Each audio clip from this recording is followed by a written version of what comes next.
করতে চান অপশক্তির বিরুদ্ধে। সিরাজগঞ্জের প্রতিটি মানুষের কাছেই শহীদ এম মনসুর আলী কৃতিমান। তাঁর ত্যাগের কথা স্মরণে রেখেই জেলার গাজীপুরে বৃহস্পতিবার থেকে শুরু হয়েছে 3 দিনের সাংস্কৃতিক উৎসব।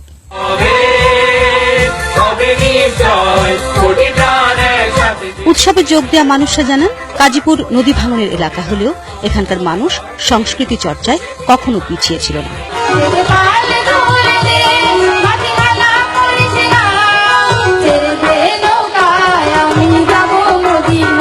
এবারের আয়োজনে অংশ নিয়েছে জেলার প্রতিটি উপজেলার শিল্পীরা।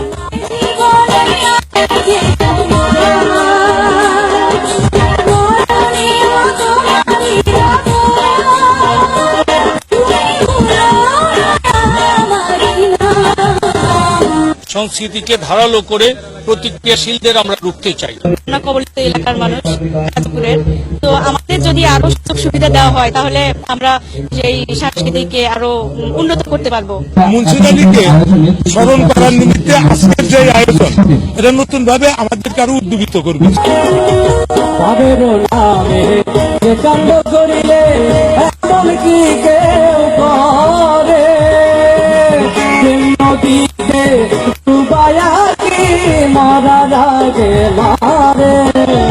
আয়োজকরা জানালেন, দেশ বরেণ্য মানুষদের নতুন প্রজন্মের কাছে আরো বেশি করে পরিচিত করে তুলতেই এমন আয়োজন। তারা মনে করেন, সুস্থ ধারার সাংস্কৃতিক চর্চাই পারে সব অপশক্তিকে রুখে দিতে। বাংলাদেশে যত মনীষী আছে, সব মনীষীদের স্মরণে আমরা সাংস্কৃতিক অনুষ্ঠান করি এবং এই অনুষ্ঠানগুলো আমরা শহরের চৌহদ্দিকে পেরিয়ে একদম গ্রামের জনগোষ্ঠীর মাঝে পৌঁছে দেবার জন্য আমরা কাজ করছি। শহীদ এম মনসুর আলীর ছেলে স্বাস্থ্য ও পরিবার কল্যাণ মন্ত্রী মোহাম্মদ নাসিম এই উৎসবের উদ্বোধন করেন। শহীদ এম মনসুর আলীর মতো নেতারা জীবন দিয়ে বঙ্গবন্ধুর সঙ্গে থেকে বাংলাদেশ স্বাধীন করেছেন। ইতিহাস এখানে বলা হবে গানের মধ্য দিয়ে, কবিতার মধ্য দিয়ে, স্বাধীনতার মুক্তিযুদ্ধের কথা এখানে বলা হবে। এই জন্য ছোট শিল্পীদেরকে ধন্যবাদ জানাচ্ছি।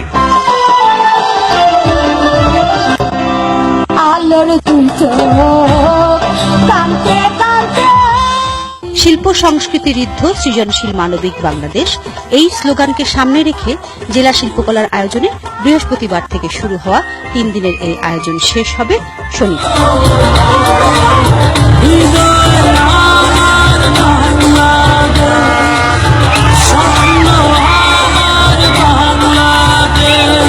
শিল্পী মহলানবিশ 71।